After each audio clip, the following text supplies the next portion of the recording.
Hello, hi, and welcome, my dear friends, for another episode of the Faith as It Is podcast with Athena, Phillips, and Ruth. And I hope you guys have been having a great new year. And now we are in the season of love. And as you can already see, we have a special guest. And most of you all might have already recognized her from her truthful and funny reels on Instagram. And she's none other than Susanna. And she is an author, a mother of two, a wife. And I wouldn't be wrong if I called her the Indian Catholic matchmaker. So, welcome, Susanna. How are you doing today? I am doing great. Thank you so much, Ruth.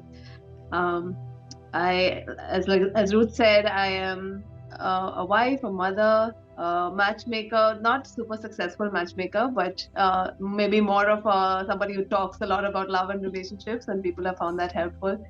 And I'm also a Catholic missionary for many years. That was my main identity, and it's only after once I met my now husband that I left full-time mission work and found my new mission in family life and home life. So Praise God. yes, that's who I am. That's beautiful. I think the first time I came across Susanna was when my brother was discerning for an arranged marriage, and I came across one of your blog posts on Indian Catholic matters. And oh my gosh, so much wisdom. And again, when I came across your post on Instagram, I'm like, wow, thank goodness. And yes, so I think we can dive right into the questions. We have quite a few questions from our followers on Faith as It Is. So the first one is dating versus courtship. What's the difference and how do we know where we are at? All right. So I think courtship has become like this big keyword now in Christian circles. Mhm. And I think in Catholic circles, we've been getting it more from the evangelical world in the US, where they talk about courtship a lot. So I just want to differentiate that what I'm talking about is not exactly perhaps what they are talking about. What I've heard from others is that that's very maybe like parent centric, or where like the parents do a lot of the deciding, and um, the the couple are never allowed to be alone together, and it's very heavy on the family side of things, which funnily enough sounds a lot like Indian arranged Arranged. marriages.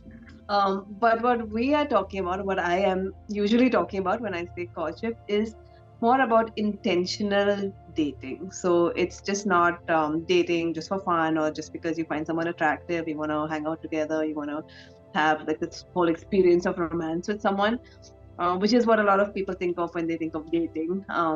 But when we say courtship, we're saying be intentional, begin with the end in sight, like begin with knowing why you are doing what you're doing, because that's a Yes. truly respectful way to treat another human being, right? And also, it's putting romance where it belongs, not as some isolated experience, but as something that aids a beautiful and happy marriage. So it doesn't mean you have to like marry the first person you go on a date with, but it does mean that when you are getting to know someone, when you are asking someone out or talking with someone, you're not doing it completely randomly, but with the intention of saying, okay, hey, could this be the person that I marry? Like, is this so that the whole point is like discerning that with the other person. So being intentional. I think that's Definitely. the main difference between courtship and Courtship dating. and dating. Right. Like, why are So, you doing what you're doing? Yeah. yes, of course. That leads us to our second question, too. How do we know if he or she is the one?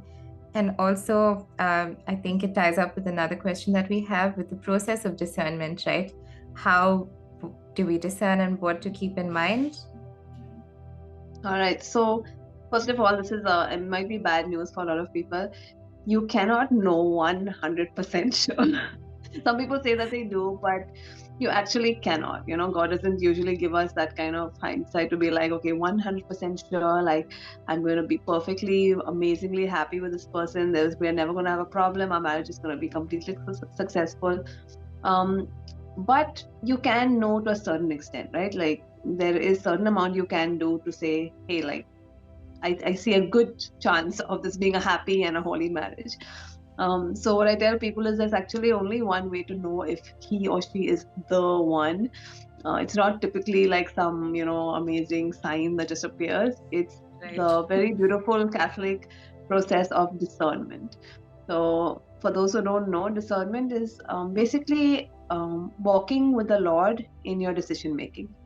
Okay. It's not just saying, okay, God, tell me yes or no, but it's being able to go through a whole process of testing and knowing and learning and praying. It can't be done apart from having a prayer time, right? So again, it's not something someone can just tell you, oh, God told me to tell you, this is the one. No, like that's not discernment.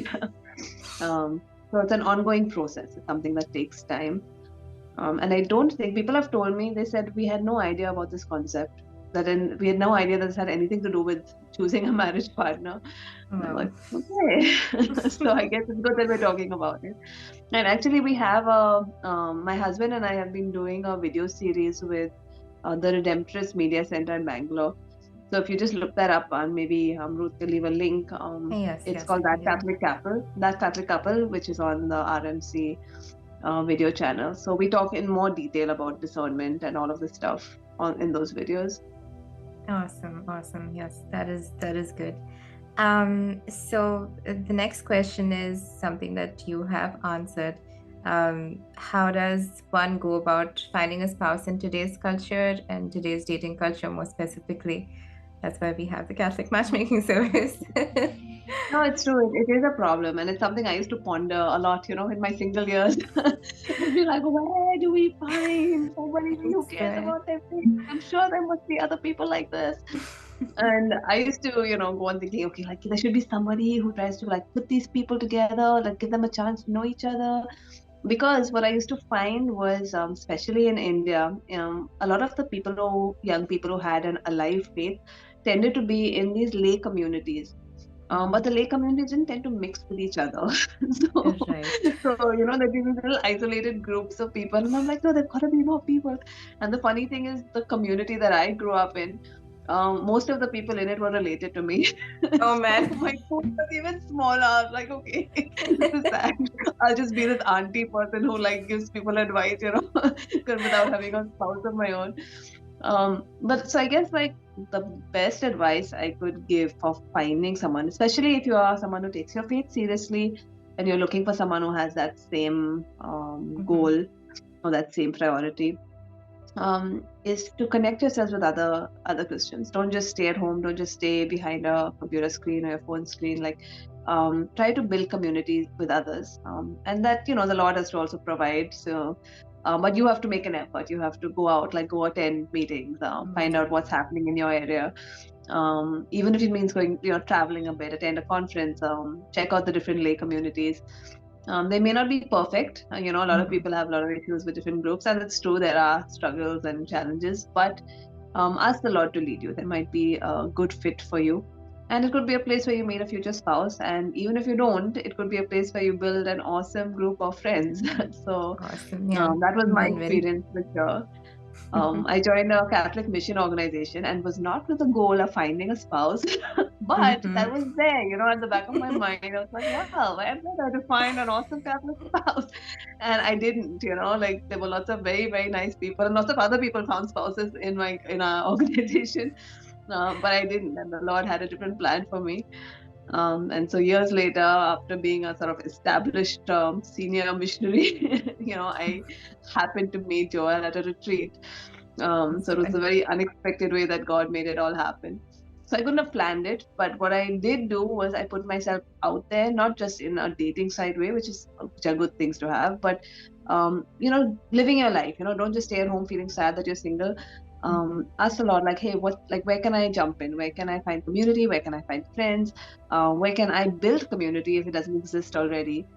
But you can't just sort of be completely by yourself and say, like, Lord, just drop a spouse into my, just like let him knock on my door and then I don't have to go anywhere. He just comes. So for introverts, I think that's hard, but Yes. it's good and it's important. And I think that the Lord teaches us a lot in that process of just getting out there and trying. Absolutely. Yeah, just shooting our shots and putting ourselves out there. Oh, Definitely. why not? I just want to ask you, Susanna, more about the Catholic matchmaking discipleship services. So how is it distinguished from Christian matrimony and the other matrimonial sites out there? So the reason why this even exists is because of what I was just saying, that it's very hard to find people who have the same faith. A lot of other things, people look at socio-economic background and the same professions and all of these other things that they ask you, but no one knows or cares. And I'm not talking about religion, right? Because people will ask your religion, or they'll even say caste, which first of all we don't really believe in as Yeah. Catholics. But we're not talking about that. I'm talking about people whose heart is for the Lord, who have a heart and a desire to put God first in their married life, and that's very unusual. And you don't know, how do you know, right, if somebody has that? Because someone can grow up Catholic and have not the least interest in anything to do with the Catholic faith, or they could be God-fearing Catholics who go to mass and that's it, and I'm like, I've seen plenty of those types. And they're not bad people, but they neither have they really put God first as yet. So the idea of CDMS, Catholic Disciples Matchmaking Service, was just to create a platform for people who want to go to the heart of the matter. Not just talk about external things. How fair are you? How dark are you? What's your? In fact, we tell people we're not going to be talk. We're not going to ask you your profession. A few people have written their professions, but we don't ask anyone's profession. We don't ask them their educational background, which is in India. Oh my gosh, like such a Yes. revolutionary thing. I'm like, that's not important, right? Like, It try to isn't. get to know a person first, just based on who they are, their own personalities, their priorities, their goals, their desires, their faith. So those are the questions that I ask candidates. I ask people, who are you? And I help them to maybe express that if they don't find it easy to express it. And so we create the profile basically um, emphasizing those facts, and then that's it. That's actually, I don't actually matchmake in that way. It's all put up on a private website, and people can look at each other's profiles. And what I tell people is, don't make a final judgment just based also on just reading. Talk to somebody, be open, give somebody a chance. Try to Yes. meet people, talk to people, connect with people, and be open. So it's really, I haven't defined it up till now as this, but there's something called the personalistic norm, which St. John Paul II talks about. And that's what actually it's based on. It says seeing the person, as someone made in the image of Christ, not just a set of qualifications, not like just a list that you check off, from the grocery market, but um, seeing the person as someone made in the image of Christ, trying to look at people as people, which is not happening, as we know, in India, in the whole marriage, It isn't. Yep. people looking for spouses. And so it's very countercultural, and it's actually quite uphill, because people, even though sometimes they sign up, like, it's hard to get past those prejudices and those the way that other people do it. So, but I try to guide people also. I try to pray for them and encourage them to do it the way, like in a Christ-centric way. That is That's so what it good, is. so good. We will link a link in the description to sign up for your services. I'm sure most of them might be interested, but they do not know it yet. And so going on to the fifth question, is it okay for a girl to ever ask a guy out? It's funny, this is actually a very often asked question. So I guess it's Mhm. there in a lot of girls' minds. They're like, hey, I like this guy. I want to be a good Catholic feminine girl. So what do I do about this? And I actually did a video about this on my Insta page, on the Catholic Matchmaking Insta page. But I'll give you like a brief answer. In general, there are no rules about this actually. The church Okay. doesn't say that, women should never initiate. And so I think it's good actually for women to initiate, but not to pursue. I guess that's my personal opinion, Mm-hmm. is that, like, it's fine. First of all, it's very nice to do the whole initial, just being friends, sending a little message, trying to start a conversation. And if there's like no response, like, just let it go. The guy is obviously not Yeah. interested. But supposing you have a feeling this guy is interested, but he's just not like getting there, I think it's fine to, like, just put yourself out there and be like, hey, I'd like to get to know you. Would you like to go out on a date with me? Which is scary, right? It is. But you never know, right? You never know. I've heard of a lot of people for whom, that's been amazing and it's really gone well. But this is my caveat: if that happens and then the guy is still sort of just like, okay, you know what, like, like he needs to like step up at some point, right? Definitely. So initiate is fine, but don't be the one pursuing. Don't be the one chasing something or chasing someone who's not as interested in you. So That's sometimes we true. have to be the one to ask or to say something just because maybe the guy hadn't thought about it until, you put that thought in his mind. But Yes. after that, he's gonna be like, hey, and okay, so I'll share like a personal story. Go for it. So my husband and I, we sometimes joke about who started it because we were sort of back and forth. I added him on Facebook. He sent the first message. I gave him my phone number. He sent the first. But there was a point where we were sort of texting back and forth. And when I asked him, and I was like, "Hey, like, what is this? Like, why are you texting me so much?" I've been sort of waiting for him to ask me on a date or something, but he doesn't come from really a dating culture. He comes more from the arranged marriage world. And so it was a little like, not a shock to the system, but like, oh. But the beautiful thing is, the moment I asked that question, he just stepped in there and he's like, "You're right. You know what? I'm sorry. I should have been more clear. Oh I my, would like that to is get to know you amazing. better." Yeah. Yes, it was so beautiful and so special. And He so I did don't at rise all. up to the occasion, right? Right, he did, exactly. So I'm like, let's give guys that chance, right? To, Yeah, to rise to the occasion, to be who God has for called them sure. to be. And give them that chance. And if you still see that there's not, like this guy sort of like, like, then just Yeah, move on because yeah. God has something better for you. Awesome, awesome advice, Susanna. So, so yeah, what does dating or courtship, intentional dating look like in long distance? How would that pan out? So that's rough. In a way, my husband and I were long distance because we were in different cities, but it wasn't exactly long distance because we're just a few hours away from each other. Um, so for us, it meant being very intentional about meeting as often as we could. Because we realized one of the things that's very difficult about long distance is when you talk on the phone or when you send messages, there's a lot of room for misunderstandings and a lot of room for like Right. miscommunications because you don't yet know each other on a very deep level. And so, one person might say something in a way that the other person's like, "Oh my gosh, I can't believe he said that." And like, I didn't mean that at all. And so it's difficult, right? And so Yeah, we realized we liked texting each other and we like talking on the phone, but we realized that we were happiest when we were, actually side by in side, each physically other's next to each presence. other, Yeah. and then we could see it working. Then we could see that rapport, that communication, that comfort. And so I guess what I want to tell people is don't do long distance for a long time. Yup. Maybe it might start like that, or maybe it has to be like that for a few months.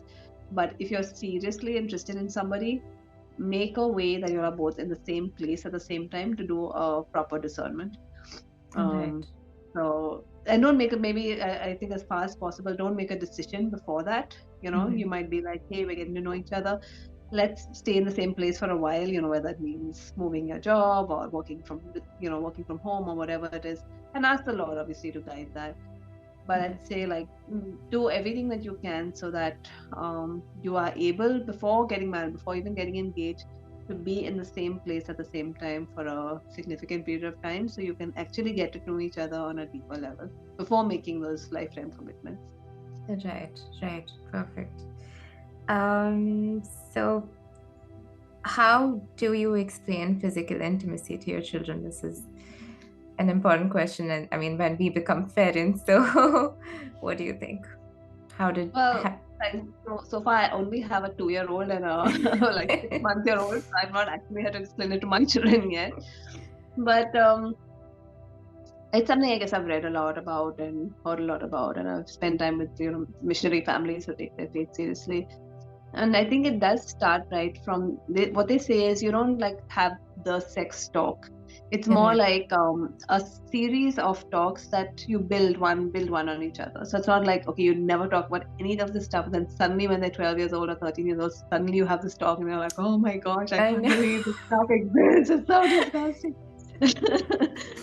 Instead of that, you sort of model, first of all, what a healthy sexual and romantic relationship looks like. Obviously, you're not going to go into details when they are very young, Right. but you want their idea of sex and like any kind of physical intimacy to be seen as belonging in the context of a happy marriage. right? Right, right. And so one of the things is for make sure that you have a good and happy and a healthy and a solid Yep. marriage. And even things like it's not, you're not going to the whole sex area, but just like physical intimacy of just like kissing and hugging and holding hands. Like they see that between their own parents, and they're like, hey, this is good. Like this is something normal. It's not something weird or icky, you know. Yeah, yeah. So it becomes like a normal thing for them. And then little by little to be able to start talking about God's plans, the deeper meaning of things, why we do what we do. And even in general, you know, that our bodies, the things that we do with our bodies have meaning, that it's not just random, it's not just selfish. Mm-hmm. It's not supposed to be just to get something. And that goes to so many different, you know, like exercise or, you know, just like don't hit your sister, whatever. But basically talking about the meaning of our bodies. I think what might be helpful is also when you watch movies together, you know, sort of maybe talking to them, processing about like why people did what they did. Should they have done Yeah, that? Was that yeah. really a good, you know, rather than just like sort of banning all secular movies. I feel like it's Yep. healthier to help kids to process, you know. And I think that's what I did from a fairly young age, was like just thinking about like, okay, like, oh, I don't want that for myself, like. Yeah. And so it was things that built up slowly, and also to have good open lines of communication where they feel comfortable asking you questions. I wasn't actually comfortable asking my parents because I mean, I think most of us were not. You know, you feel like it's something Yeah. weird and icky.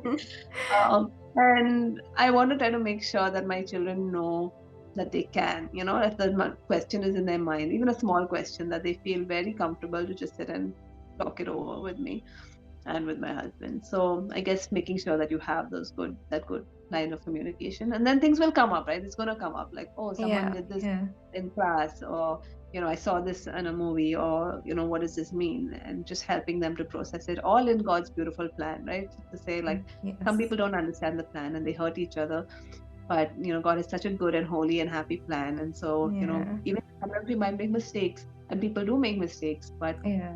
God gives us forgiveness and mercy, and to try, you know, so not just like sort of black and white, those are the bad people, we are the good people, but you know, helping them to understand God's beautiful plan for sexuality and for Definitely, love. definitely. Instead of reaching out to the internet, they could, if you build that friendship with them and, the openness, they could reach out to their parents. So, yes. So what does the Catholic Church teach about physical intimacy, and why does it oppose physical intimacy before marriage? And how would you explain this to a non-Catholic? That's a good question. I'm surprised. I mean, I'm interested to hear that there are people who would like to explain this Yeah. to non-Catholics. Um, so I feel like in some ways in India, maybe people are not, well, actually, I don't know. I guess there are two extremes, right? There's the extreme Yeah. which is like no physical stuff at all ever with anyone, you know, like people are not comfortable, like even among friends, even with their own parents, like there's no hugs, there's no kisses, there's no, you Yeah. know, and so people in some ways are starved, right, for like Mm-hmm. physical affection. And so then sometimes they go and get it in unhealthy ways because they haven't gotten it in healthy ways. And I think that's a pretty common thing to see and hear about. And so I guess I would first of all say again, like, you know, that we believe that as Christians, we believe that our bodies are good, that we are not just souls rattling around in bodies, but that we are both body and soul, we're embodied spirits. And so, like, our body matters, you know, God created us, and He's given us, first of all of these good things. He's given us even our sexual desire. Sexual desire is not a bad thing, you know. So sometimes if you feel that, you're not dirty, you're not bad, you know. And I feel like that's a good thing to say, because again, people haven't heard that, and you know, like you either think like everything is bad, or like you know, like everything is fine. So to be able to first of all acknowledge the goodness of the human body, the goodness of sexual desire, and then to say like it's not something that we think is bad or dirty, but something that's precious and good, but that needs to be protected in a way in order for it to be something good for both the partners. Yeah, So yeah. speaking specifically about sexual intimacy, is saying that it's something that makes us very vulnerable in many ways. And so what a lot of people have experienced, especially when you look up at the whole hookup culture, is that you you don't feel valued, and both sides. It's like even for a man, people think of it only from the point of women being used. but both can be being used in different ways. And you're not, you don't really feel safe. You don't really feel valued. You don't really feel loved. And for us, like love and sex need to be like totally combined. Like it should never be separated one from another. And so that's why, that's why the Catholic Church teaches that sex is supposed to be protected in such a way that it's with somebody whom you can be completely safe, who you can say like, hey, you're never going to leave me. We're always going to be there for each other.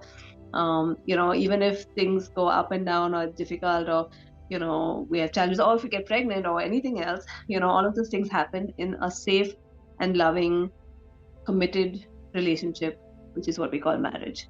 Right? Yes. People talk about like marriage is like some sort of bad word, but I'm like, what is it really? Right? It's a safe place, Yeah. if it's done in the right way, not just as a just like a social contract, but when you really have committed yourself to someone, when that person has committed themselves to you, then you can learn about sex. You can you can go through all of the ups and downs of sex, but in a safe place, in the through the eyes of love. And so that's the main reason, right? We say we value people so much, we value our bodies, we value our experiences and our relationships so much, that we don't want it to just be misused or abused, as so many have been. You ask any girl, she has been in some ways, some way or the other. Her body has not been treated as it should be treated, with value, with dignity, with respect. And that is the goal. The goal is that we treat each other with that real respect and love, and that's why we keep it for marriage, not as like, okay, suddenly something that's bad becomes good, but you wait for the right context, the right environment in which to explore this. And I remember somebody asked me once, like, it's fine, as long as like you really, you love each other, you're in a committed relationship, like it doesn't really matter. And, maybe you're eventually going to get married. I'm like, yeah, but you're not actually married, right? So in a way, like, you've not made that full commitment. You have not said, hey, I'm with you no matter what. You're still saying, hey, I might not be with you, in some time. So finally, that's when marriage is not about the big wedding or the big reception. It's about two people making that promise before God and saying, I'm in. I'm completely in, and I'm not going to ask you for anything until you know that you're completely safe with me, and we're completely safe when we make this lifetime commitment to each other. That's Yeah. beautiful. So I hope that would be helpful to somebody who's coming from a completely different background of understanding what this is all about. For sure. Yeah, I'm sure they would understand better if you put it in this context. And, it's not that the church is trying to take away your happiness, it's just trying to not get you hurt. That's all. Right. So, what is the church's teaching on contraception? So again, this seems to be surprisingly one of the not very well-known teachings of the church, at least in India. Maybe on the online world it's different. But thankfully, my parents taught us about this when we talked about this when we were fairly young, And my parents are one of the few who are like very, very committed to church teaching, aware of church teaching. And so Catholic Disciples Matchmaking Service, it's one of the places where I actually do ask people, which, might seem like overkill to others, but I think it's important. So basically, the teaching that the church, what the church teaches specifically is that in a Catholic marriage, there's no room for any kind of artificial contraception. And the main reason is that sex itself is supposed to be inseparable from being open to life. Right. So quite often people see sex only as something for, mutual pleasure, which it is. It is also for mutual pleasure, but it's been created in such a way that it is just by its nature, it's supposed to be open to life. And for a lot of people, and again, this is just part of our fallen human nature, we wanted, the pleasure part, but without the responsibility, And so it became easier in a way to just be like, hey, I just want all of the fun stuff, but I don't want any of the responsibility. But, and of course, then people say, what are you saying? You're saying you should just keep having like baby after baby after baby. And I'm like, okay, if that's God's plan, sure. But, but there is a place for responsible, spacing of children, etc. Which is why when we talk about contraception, we also talk about natural family planning, which is and when people say, what's the difference, right? It's just Catholic contraceptives. And I'm like, no, it's a completely different thing, Different because thing, yeah. what natural family planning is not having sex and twisting its nature or its purpose, but it's just not having sex at a certain time of the month. And that's basically it. There's no sin in that, there's no harm in that. It's a Yeah. wise and responsible thing to do sometimes, especially for the health of the mother, etc. And so for people who are really committed to doing what the church teaches in this area and being open to what God wants for them, it also means being responsible enough to learn about natural family planning and how your body works, how a woman's fertility works, and the times of the month where you abstain. And it means self-control as well, right? For both the husband and the wife, be like, okay, this is a time where we're not yet at this point, not we don't feel it's the right time to accept a new child, which means for this amount of time, like we may not be able to have sex. Okay, and so it's also good to talk about these things before you get married, guys, please, because you might assume that someone's on the same page, but Yeah, you but don't they know just that might until you not. talk about it. They might Yes. not. And it's difficult. It can be a challenging teaching because it seems as if the easy fix is, well, just use contraception. Yeah. But I just want to make a point that people who think just use contraception, one, the contraceptive pill has a lot of really bad ill effects on women's bodies, which it's all there apparently written, but nobody thinks it's a big deal. They think it's fine. But if you look it up, there's a lot of bad stuff that happens to women's bodies, but specifically with the pill. And the other thing is, contraception is also not 100% Mhm. foolproof. So it's like you might be like, hey, we'll just use contraception and we won't get pregnant. And it says 99% effective, and then you have that 1% and you get pregnant. And what happens is that for a lot of people, because in their mind they were like, there's no way we can have a child right now, they often will turn to abortion. Whereas Mm. with natural family planning, you always, even when you're in the sort of trying to avoid period, whenever you have sex, you always have to keep in mind, like, hey, this might turn into a baby. And praise the Lord. So Yes. um so it's good to in general just have that kind of mentality of like, all right, like, Lord, finally, we're open to what you want. Yeah, it's a lot more intentional and respectful of the women too, right? So, yes, I think we're almost on our final question right now. And this is something I have personally struggled with, and most of us women have. And so, what does it mean to say that a husband has authority over the wife? Specifically, those Great particular question. verses in I think you Ephesians. don't like controversy. So, first of all, this is a super controversial topic. And not only that, it's one of the ones I personally have been like reading about and thinking about and studying for many years. And I don't think I've ever actually like done like a full, like, putting it out there of like what I really think and believe about this. So, I'll try to keep it fairly brief. Mhm. Um, First of all, the Bible does say, it doesn't say necessarily authority, but it does say the man is the head, right? And it has different places where it says, wives, obey your husbands, etc., submit to your husbands, etc. And for a lot of people, including, and a lot of it is evangelical Christians again, and I think many in maybe the more trad Catholic world, Yeah. believe that means pretty much that your husband is your boss, and that the Mm. husband says, hey, make a sandwich, and you make a sandwich out of love for God. Or the husband says, no, you may not leave the house, and you do not leave the house. Or you ask your husband permission every time you do anything. And I just want to say that that is not what it is. Mhm. Um, and if you actually go and read the Catechism of the Catholic Church, there is actually nothing about this. But what there is, and this is what Pope John Paul has written, so he has actually addressed this passage, and he talked about what does it mean, right, to submit. And he says the whole passage must be understood in the context of the first verse, which is mutually submit one to another. And a lot of people don't Mm. like that. Wow. That is good stuff Right. there. Yeah, it is. And, finally people can say, well, it's what the Bible says. But as Catholics, we do believe that the Bible has to be understood with the help of the church. Of course, yes. And also, there is a development of understanding quite often. There are cultural aspects, there are things which, for example, there's the verse which says, slaves obey your masters. And nobody's out there, I hope, defending slavery, and say, well, the Bible says, so therefore obviously the Yeah. Bible's fine with slavery. Like, that's not true.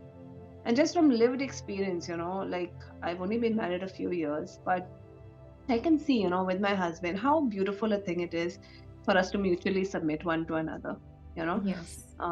there's something very special and beautiful about it, which is not the same as, a husband and wife who say, "Hey, neither of you don't have a right to tell me anything, and I'm going to do what I'm going to do." So instead of saying that just that women have to submit to their husbands, in a way, both do have to submit to each other, to be open to each other's input, to be open to each other's suggestions. Sometimes one might be overdoing it in a certain area, and the other one will be like, "Hey, like, you need to rest. Like, please stop." And you can't be like, "Hey, don't tell me what to do." Be like, "Okay, because you love me, Yeah. I'm going to actually listen. I'm going to be open." And it's not only men who will tell women that. Sometimes the women will tell their husbands that as Husbands. well, right? And people like to get caught up in the theory of all this, but if you actually look at a really respectful, loving relationship, you will see that happening on both sides. And At the same time, we do believe that the husband does have a special role and responsibility, and I think that specifically as the spiritual head of the family. Again, what does that mean? For us, the way that we see it and the way that we have also live it out is that we believe that it is Joel's responsibility to initiate to be able to take responsibility for the spiritual health of our family, and to be able to say, hey, like, we need to pray, or let's, try to go for mass, or whatever it is. And it's my job, to be open to that, sometimes. yes. And this is something, when men and women, um, a lot of the time, like, we don't want to be told what to do. And also men don't always like to have suggestions, so it sort of works both ways. Where, like, women, and I feel like wives, even strong and happy and like independent people, used to feel like, okay, they found it hard to imagine that I would really be open to marriage, like being led by a man. But it's such a blessing to have a man who takes responsibility for his family and for his marriage and for following the Lord. It's not like, okay, I have to somehow pull him to church. No, Yeah. he's the one who will be like, hey, like, we have to go for mass, or we have to go for confession, or how's your prayer time going? And for on my part, I have to be open to his suggestions and his ideas, and not try to constantly improve his ideas, or Yeah. saying, well, no, I don't want to do that, let's do this instead. I mean, of course, when there's a genuine problem or struggle, to express that, but in general, to encourage him when he takes on that. And I think that's something all women can do and should do, and men also need to step up and do that. Not just be content to say, oh no, my wife handles that. She's the one who sort of makes sure that we will be okay with God. And you're like, no, like, this is your job. Yep. And I think that also goes into the overall family life of taking responsibility for your family, not like just sort of letting things slide, letting things just happen to you, or saying, oh, my wife will just figure it out. But making sure that they're doing well, making sure that y'all are where you should be. um, and sometimes it might mean the wife reminds the husband and says, hey, like, we haven't figured this out yet. But then Yeah. it might mean that he has to step up and say, all right, like, let's figure this out, let's do this. And can you imagine, right, like, what a happy marriage it would be if men did that. Yeah. And what a happy wives there would be, if husbands did step up and say, like, all right, like, we're gonna do this, we're gonna figure this out, I'm gonna, like, move my family forward in this. So I think that's a very happy and positive element of this whole idea of men leading. It doesn't mean at all that there's any kind of domination, or that it's just like Right. telling a wife what to do. It doesn't mean that a wife is no longer able to make decisions, or that she just has to sort of, like, whatever her husband decides, she just has to be okay with it. Not at all. We make our decisions together. We work together. If we disagree about something, it's not that automatically his decision goes, which is what some people think it means. It means that we take more time. We'll take more time to pray, to think, to communicate, to understand each other. We'll even put a decision on hold if necessary. And there will be some times where I'll say, okay, I don't fully agree with this, but if that's what you want, let's do it. But there are going to be times when he does the same for me. Yep. Right. So again, it's a very practical level, like Catholic marriage. And again, I've been thinking, talking, hearing from other people, and I feel like this is where, and I know we have a lot to learn. I know we have a lot to grow. We are still very young in our own married life, but I think it's a very unhealthy thing to tell people that the husband sort of is like the boss and the wife just has to obey no matter what. Yeah. I've heard people saying that. I've heard people. There's actually a book called "Ask Your Husband" Oh my. by a proud Catholic wife, and she even like asked her husband permission to write the book. Like he told her to write the book, and Wow. not healthy. And this is something that a lot of young Catholics are entering into this more orthodox kind of Catholic life, and they're hearing the stuff and they think that this is what it means to be a good Catholic wife. And I'm like, no, Yeah. like, no. No. You know that why would God have made it like that, right? Why would God have made you Yeah. like that? Why would God have given you intelligence and thoughts and ideas and feelings, if not to help each other, right? Why would it only be like, okay, just keep your mouth shut and like just Yeah. do what your husband wants and that's what will make God happy, he'll get you to heaven. Like no, like it's more complicated, more difficult in some ways because you have to like work through stuff together. But you have to work on your communication, you have to be humble, both have to be humble, right? It's not just the wife that has Yeah. to be humble. So yeah, this is again very controversial, but I think something that can be very good and beautiful if it's done with the overall heart of the what Jesus teaches us, what we hear in the Gospel in the New Testament, not just taking one isolated verse and kind of building a whole theory around just that verse. Right. That was beautifully, beautifully put, Susanna. And of course, I think that's why many women fear marriage because of this idea that's been running, right? Oh, like it's gonna tie them down. They don't have a say. But this is good.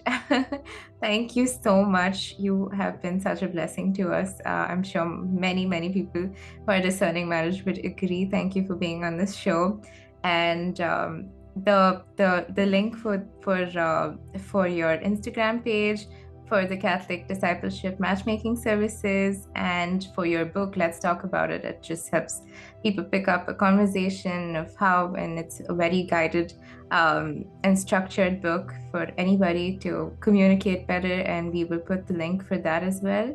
And also for your show on the Redemptorist Media Center, the Big Catholic Apple, is it? The Catholic That Apple. Catholic couple. That Catholic Yes, couple. all right, awesome. So we put all of these links in the description. Thank you so much for joining us today. Thank you for asking Thank you me. so God bless. much. And for our listeners, please be sure to like, subscribe, and comment. And thank you so much. Have a good day. Thank you. Bye. Bye bye.